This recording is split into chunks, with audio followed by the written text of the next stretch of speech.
Okay, glass, take a picture. And I just love doing this, and I just shared a picture of all of you this morning. Hi, everyone. My name is Ezequiel Vidra. Thanks for the warm introduction, and thanks for having me here. I'm the head of campus at Google. How many of you have heard of campus, just so I know which I should explain? All right, some of you. Today, we're going to talk about the principles of innovation at Google and how we implement them at campus. But really, I think that before we begin, it's important to understand why it is even necessary. Why do we need to think about innovation as entrepreneurs, as companies, etc.? And this is an interesting chart that talks about the rate of tech adoption. Look at the adoption of print, TV, and internet. Let's start with TV, for example. We had the first black and white TV. It was a prototype. Then people started having black and white TVs in their homes. And then we had the color TV. And then we got the flat screen TV, and now 3D TVs, and who knows what's coming next. Then the rate of adoption of the internet was much, much steeper. And you can see that we started maybe with dial-up modems, and we all remember those noises. And then we moved into broadband, and now fiber. And you see that the curve is accelerating. And if we look at mobile, I think it would be really difficult to chart, and tablets, because it would really be a vertical line. So this is why I think innovation is important. Tech companies, especially startups, need to be ahead of this curve in order to stay competitive and conquer the world. And today I'm going to share with you the principles of innovation at Google and how we see it as a company, but also how I implement them at campus with the startups. So first, I think it's important to mention that innovation doesn't have to be perfection. Innovation is not about cooking the best recipe or thinking about the best solution and getting it right from the first time. It's an iterative process that requires a lot of iteration and a lot of repetition and risk-taking. And in fact, you have to learn from one phase to the next, and I hope that I'll be able to put this point across when I talk about the principles at Google. So this is where we're going to talk about, and I'm not going to spoil all the surprise, but I'm going to start with the first one, which has to do with the mission. So you recognize these guys? Yeah? So these are Larry and Sergey, founders of Google. They literally started from a garage, Susan Wojcicki's garage, and this is how it looked like. And their mission was really inspiring. They wanted to organize the world's information and make it basically accessible for people to find the information that they're looking for when they're looking for it. So this is one of our leading principles because it encompasses everything that we do at Google. And my message for startups is that whatever mission you choose, whatever problem you're trying to solve, make it matter. Because in the long run, this is what you're going to use to inspire the people that will join you, to inspire your customers, your partners, your investors, etc. There's plenty of problems that need solving in this world. So when you pick one, make sure that you make it matter. One entrepreneur, one idea, one startup can change the world, and we have plenty of examples of that. And I really hope that we'll see some of these examples also coming out of Spain very soon. At campus, we also have a mission, and our mission is filling this town with startups. In fact, it's much more than London or that town with startups. What we try to do is help entrepreneurs, wherever they are, be more successful at what they do. This is part of a bigger effort done by Google under Google for Entrepreneurs. You see the logo here. It's in the DNA of our company, essentially. We're a large founder-led startup, and at campus, we look at it as part of our mission. Usually when I describe campus, if you haven't heard of it before, I say that if there was an equivalent between real estate and software, campus would be an open source building.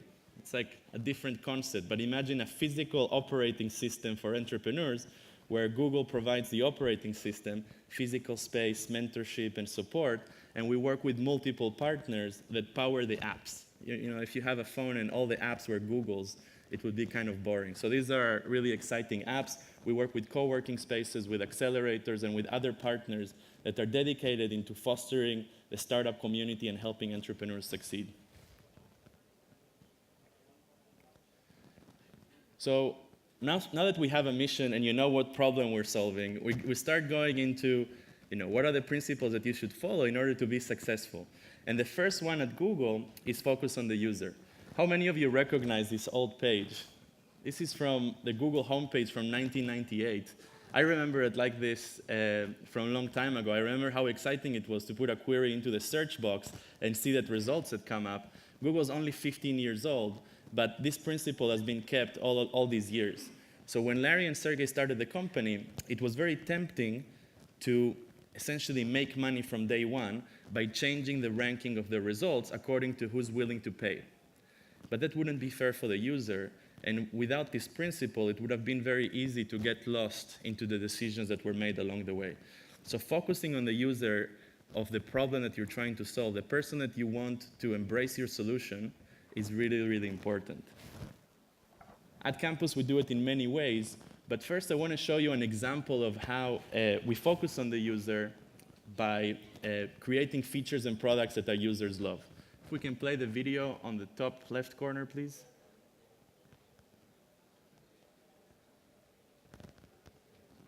Okay. If we can't, I'm going to have to send you to see it. All right. I think that we couldn't really play it. Or maybe we can. Let's be patient for a second.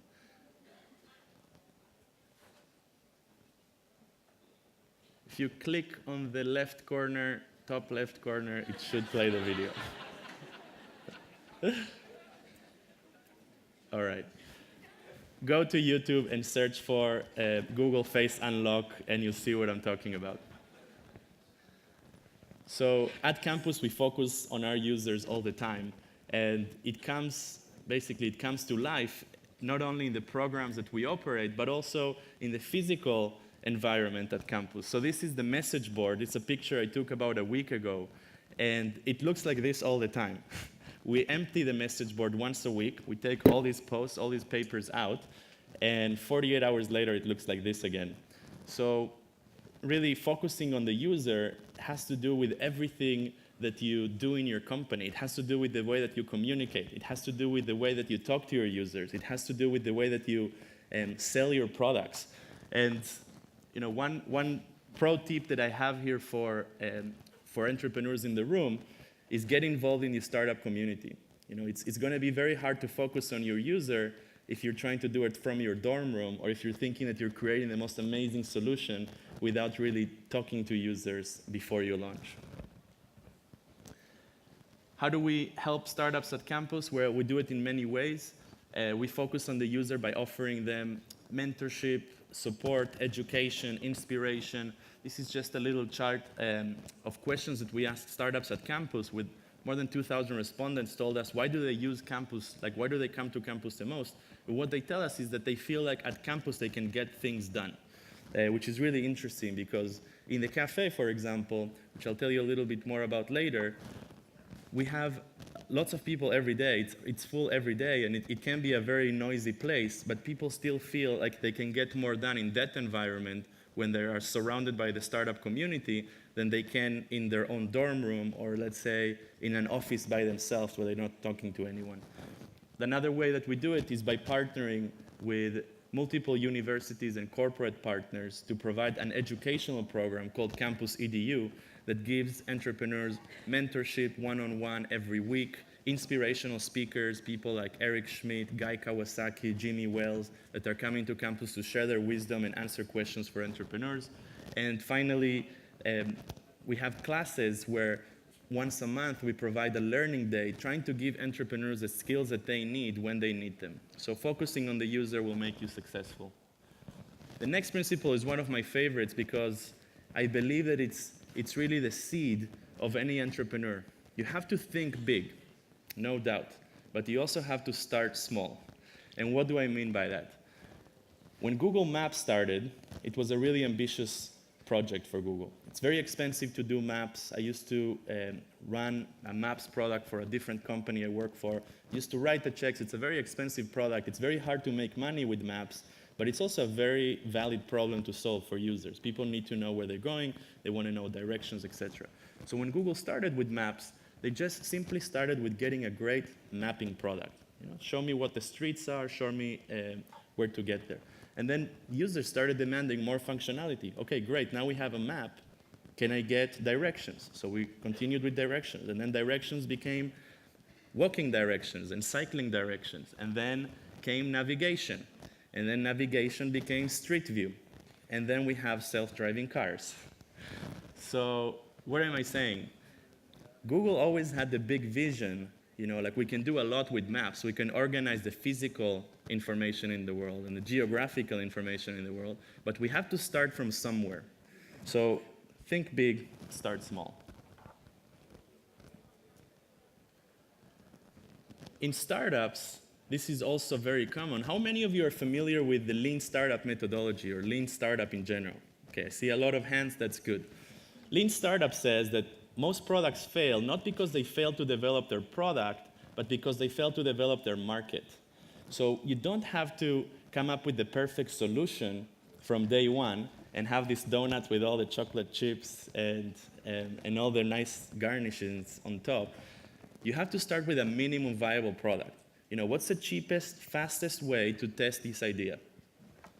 And that's a donut on the left. The one that doesn't have really anything, but it's still a donut. It has a hole in the middle. It's made of dough, and it has a similar taste. Now, of course, it can be better, but this is the definition of a minimum viable product. We encourage startups at campus to launch when they are uncomfortable to launch.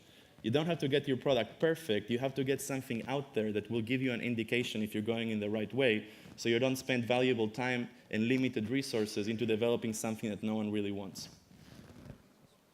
There's a great book that talks about this. It's called Little Bets by Peter Sims. And he essentially mentions that a lot of companies, they struggle with innovation because they get into this roadblock. Like maybe you already made it and you're very successful with one product and you have a lot to lose, so you're afraid of innovating and coming out of your shell.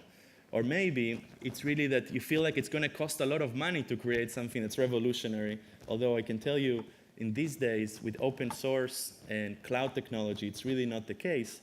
But he recommends that in order to be good at innovation, you have to start with a little bet.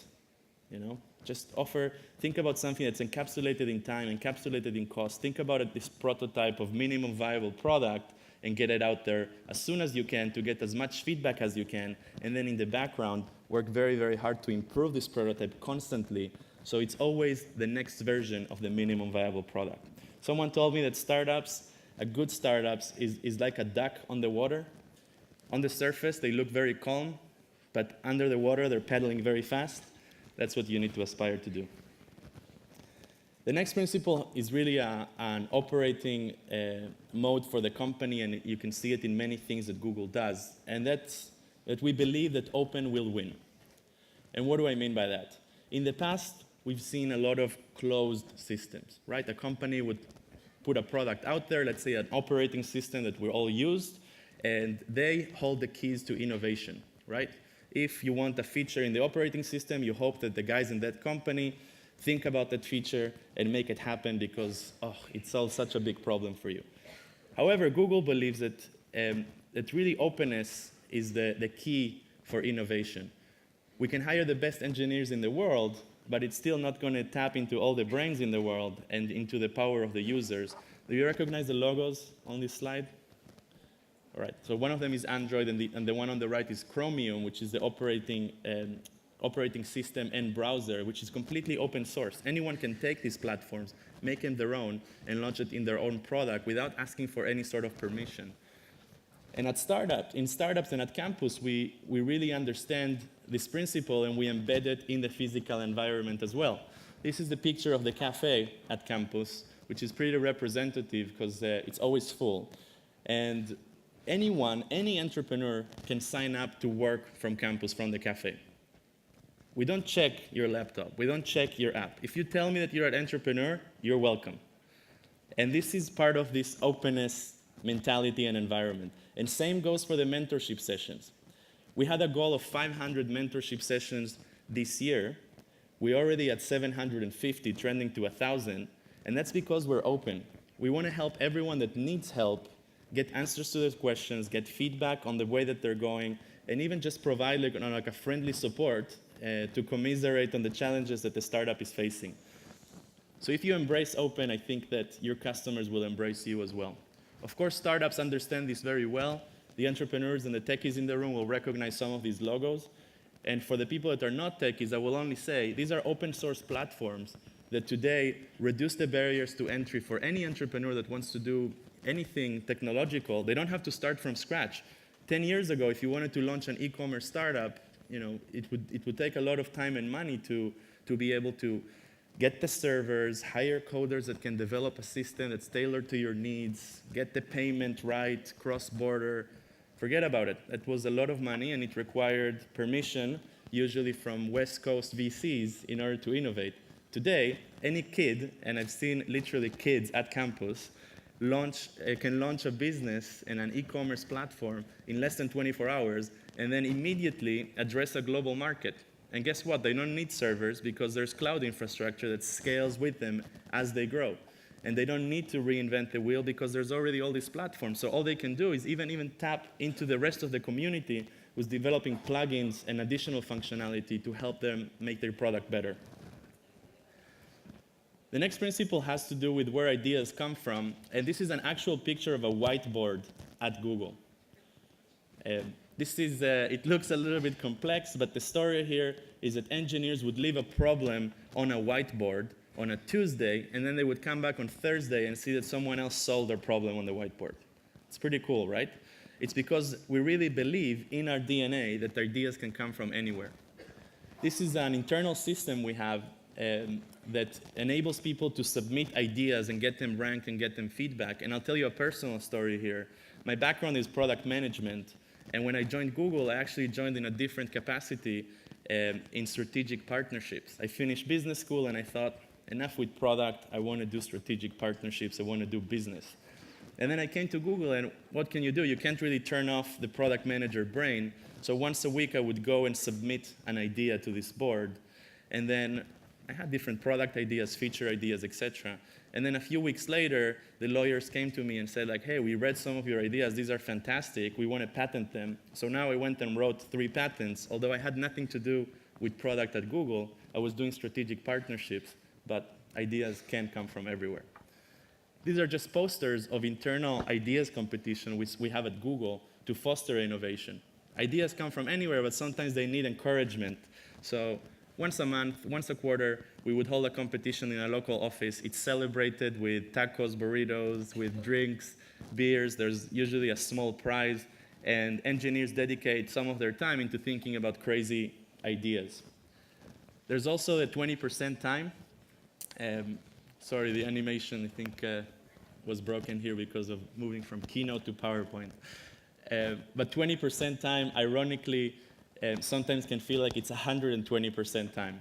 You have this Dilbert of someone saying, at Google, we can work 20% of our time on something that's completely different from what we were hired to do. And then Dilbert asks him, and how many hours do you work a week? And he says about 60. But the reality is that when you're passionate and when you're working on something that you really care about, it's not going to feel like work. So this principle of innovation is really about not only helping people think about ideas, but also embracing those ideas into the products and the culture of the company. So someone asked me, what's the most important principle of the ones that I'm going to talk about? And I think if I had to say which one, this one is it. Never fail to fail. Failure is not a dirty word, and we should say it here out loud because I think in Spain we still have some ways to go. It's okay to fail because failure means learning. And if you fail to learn, you failed already. So this is just the projection, or not the projection, sorry, just the development of social products at Google. And by the way, I'm not implying by any means that Google Plus is a failure, but all I'm saying is that to get to Google Plus, we've had different iterations where we tried to do things. In the beginning, in 2007, we said, wouldn't it be cool if all the social networks put their data into this central repository called Open Social, and then Google will be able to help you search social content?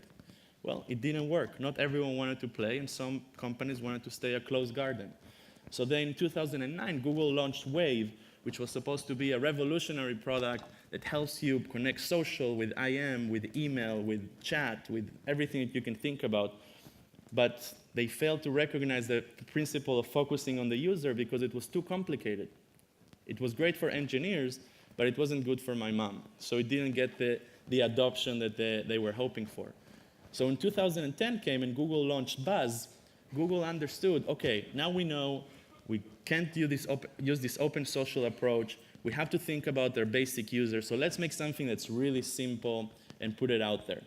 But they failed with the invitations because all your contacts were added automatically to your friends, and then ex-wives friended their husbands or ex-husbands, and business rivals friended each other just because they were in each other's contacts, and it created a disaster. So all of these were failures. And you can be sure that every one of these failures was incorporated in the learnings and in the planning for Google+, which is a really ambitious project that's still in its early days. But all I'm saying here is don't be afraid to fail, but make sure that you learn from failure. In fact, in the US, a lot of people will tell you that the first question that an investor asks is, how many times have you failed? And then the more times that you failed, the more confident I am that I can put my money in you because you already learned a lot of lessons. If you haven't failed before, you don't really know what to do in case of failure. Startups fail all the time. We just call it pivots. How many of you have heard of the word pivot or the concept of pivoting? All right, some of you. So lean startups follows a certain cycle. Learn, build, measure. We talked about minimum viable product. We get something out there. And then we instantly start learning, okay? We start seeing how users use the product. And then we see that a lot of users are trying to click on a button that didn't really work. We just put it out there to see if there's demand. For example, a share button. So then we go and we build the share button. And then we go and we measure how popular is this share button. We can do A/B tests, we can split the traffic, we can do different interesting things to learn what needs to be learned from here. And then we go and we build again, and it's a constant cycle. This is just another example of why you shouldn't be afraid of failure. These are big companies that started in one way and then pivoted or failed with their original concept into something that ended up turning much better for them. Twitter started as an SMS platform. Groupon started as a political movement, like a sign my petition sort of platform, et cetera, et cetera. And I really encourage you to look into these pivots. And again, an anecdote here. Someone said that the goal of a startup is to have enough money to continue pivoting before you completely run out of money. So this is what you're constantly doing as a startup, right? You pivot, pivot, pivot until you run out of money. So don't be afraid of failure. Don't be afraid of pivoting. So we talked about where ideas come from, but how do we even make people think about ideas? And I think this has to do with the culture of fostering entrepreneurship. Fostering entrepreneurship is really recognizing that risk-taking and doing things differently can be a good thing. It recognizes that you need to encourage people to work in teams and make their concept a reality. And this happens a lot at Google, obviously, with all the products that we do. And I'll talk a little bit more later about Google X. But in the startup world, one way to taste it, if you're not in a startup today or you're thinking about doing a startup, my recommendation to you is go to a hackathon. A hackathon, and there's many names for them. There's the most popular one is called Startup Weekend. I think it's a fantastic organization. They are active all over the world, including Spain.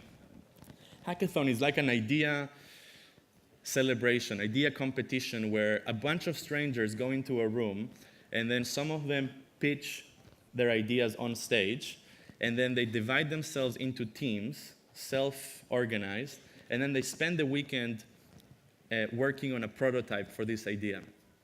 So fostering entrepreneurship means that you have to have this mindset. And the best way to have it is to experience it. And people that go to a startup weekend reportedly either leave their jobs or join a startup within a year of attending a startup weekend. So if you want to really start a startup revolution in Spain, send everyone to hackathons. So how do we foster entrepreneurship at Google? It obviously happens in every team, and there's entrepreneurship in Android, there's entrepreneurship in Chrome, there's entrepreneurship in the core search that Google operates. But Google recently created an innovation lab called Google X. They are the ones that created these glasses, for example. They are the ones that are working on the self-driving cars and on balloons that will take internet to people that are not connected today and spread Wi-Fi in remote parts of the world. So this is just an idea of what fostering entrepreneurship can do. I think the beauty of glass is what it sparks in your mind. You know, like when you see that this is possible and I can take a picture, share it instantly from my face, suddenly all of these ideas start happening. And this is what I encourage you to do in your companies. By fostering entrepreneurship, you're not going to risk everything that you're working on, but you're going to open up yourselves and your employees and your startup and your investors, etc., to the possibilities that can come. So we're nearing the end, and this is a principle that's, again, very popular in the lean startup movement: launch early and iterate. You see that there's many Google logos here, and they all have beta. When Google launches a product, it's never the final version. It's always a prototype. It's always something that's early. Gmail was famously in beta for 2 years.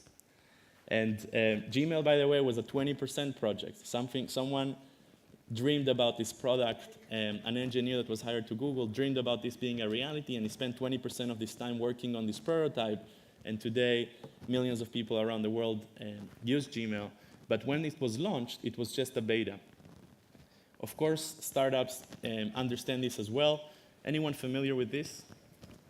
Great. This is the business model canvas pioneered by Alexander Osterwalder. The business model generation is the term if you want to look it up. And you can have many iterations for your startup. This is about how you organize your resources and play with your business model to address different markets, to use different resources, etc. All I'm saying is when you think about your startup, think about launching early and think about changing quickly rather than coming up with the perfect solution and then waking up one day to see that it didn't work and you're stuck. You should be always able to change to the next phase. So without further ado, I know when we talk about campus and like this building filled with startups, it's hard to visualize it without knowing some of the startups and imagining what's there. So these are all startups that are taking this principle very seriously and launching early and iterating. They're all either in beta or pre-launch startups. This is a company called Just Add Zero, that's creating a mobile phone made of bamboo. This is Trady, a Spanish startup. Are you in the room, Trady? No. They're part of the competition today. They're having a 360 review of yourself based on your friends and family or your social graph, which is a scary concept. But imagine that everyone in your family and friends and circles could tell you exactly what they think about you and what you should improve. Or if you could know, like, I'm more creative, I'm more funny, and less methodological, and etc. This, some of the startups didn't come up. I'll just tell you, let's start again and see if no.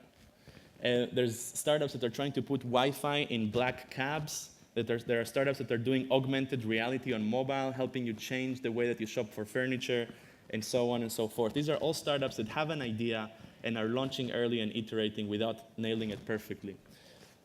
And this one is about being a platform.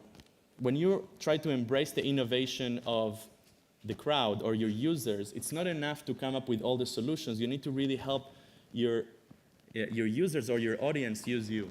So this is an example from Google Maps, where when Google Maps launched, a company called Housing Maps wanted to incorporate Google Maps in their product, but it wasn't possible. So what they were doing is copying parts of Google Maps and putting it on their website. Rather than sending them a cease and desist letter, what Google engineers did is open a Google API for Maps that enabled anyone to take Google Maps and put it in their product. And today, 50% of the usage of Maps comes from third parties or from the API. So being a platform enables you to create marketplaces where other people can innovate and make money out of it, using you as a platform. This is just another example from Google Play, from Chrome, and the number of apps on Android has skyrocketed as a result. So very important to be a platform. We're a platform at campus. We're not doing everything ourselves. We have 12 partners that we partner with. We helped more than 1,000 startups so far. I actually think that it's closer to 2,000, but just in mentorship sessions alone, over 1,000. We had more than 1,300 startup events and 20,000 registered members. And an interesting stat is that in year one, in the cafe, 90,000 cups of coffee were consumed. And I think that there's a correlation between coffee and innovation, and we have pretty good coffee. So To wrap up, we talked about the principles of innovation at Google. We talked about how we implement them at campus and how startups implement them. But I want to leave you with one final thought, and it has to do with purple cows.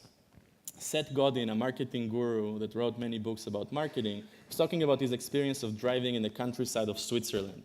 And he saw, after driving a long time in the woods, he suddenly saw a cow. And he went, oh, interesting, like a brown cow. And then he saw another one, and then he saw another one. And once you see, a few brown cows, you basically start ignoring them. But then he saw a purple cow, like the Milka commercials. And he was so excited. He stopped the car on the side of the road. He took a picture of the cow. He shared it with his friends. He wrote a blog post about it. And he kept talking about it in cocktail parties. And I think that you can see the very thin analogy here. When you're thinking about your startup and your ideas, make purple cows. Thank you very much.